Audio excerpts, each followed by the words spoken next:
Ja, det her er sådan en lidt anderledes video, da den for en gang skyld faktisk handler om mig selv.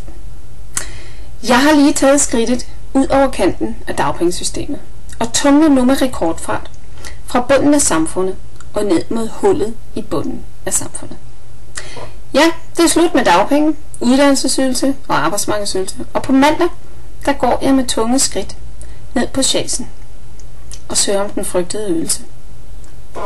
Kontanthjælp. Mine skridt er faktisk så tunge, at man næsten skulle tro, at den kære Joachim havde bundet store og tunge kugler fast til mine fødder. Fængsel i det fri, kunne man også kalde det. Men i daglig tale går det vist mere under begrebet aktivering.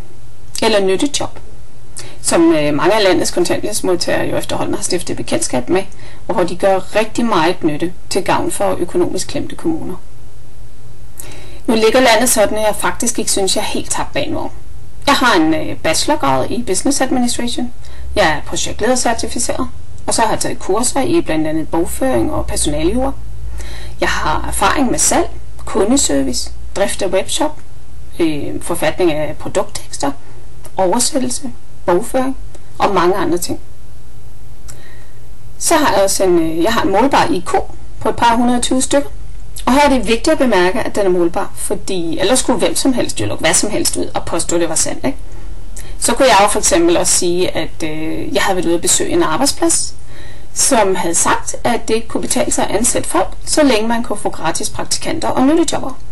Jeg kunne endda få en hel masse ledige samlet sammen til at bakke min påstand op, samtidig med at jeg nægtede at udpege den aktuelle virksomhed.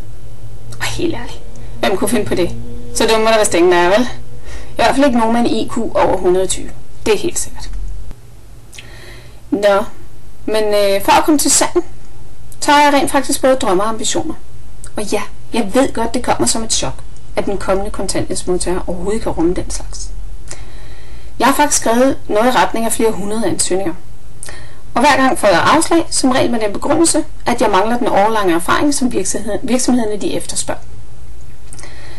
Jeg tror faktisk helt ærligt, at mange af dem, som sidder i et godt job i dag, de fuldstændig glemmer, at de selv har stået i samme situation på et tidspunkt.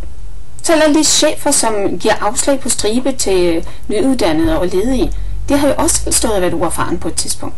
Alle startede et sted. De har måske bare været så heldige, at deres uerfarenhed den, har placeret sig før krisen den ramte, og før man begyndte at se ned på de ledige og tro, at de bare var arbejdsløse dårlige individer. Jeg går og drømmer om at finde arbejdsgiveren på den hvide hest. I ved ham eller hende, som alle vi ledige, vi går og drømmer om. Men efterhånden er kommet lidt i tvivl om overhovedet eksisterer. Mit håb, det lever dog endnu.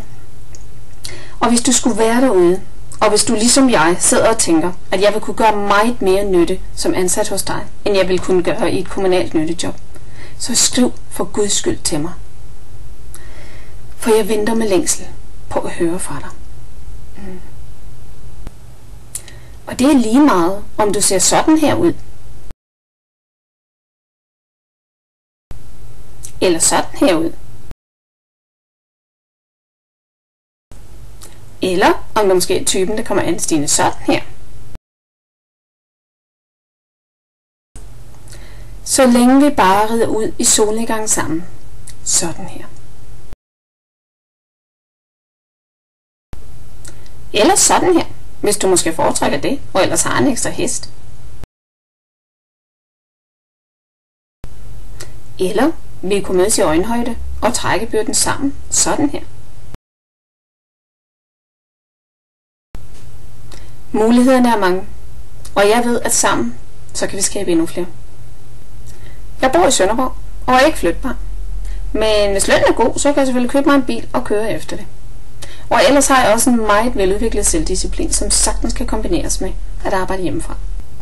Så hvis du tror, du kunne være arbejdsgiveren på den hvide hest, som vil redde mig fra en meningsløs aktivering og gratis arbejdskraft, så skynd dig at hoppe op på hesten og kom og rid en skøn jomfru i nød.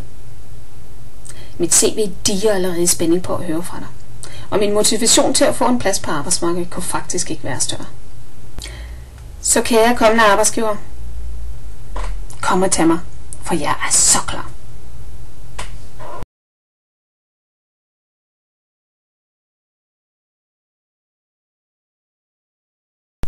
Fik I nævnt, at jeg også er interesseret i deltidsjob?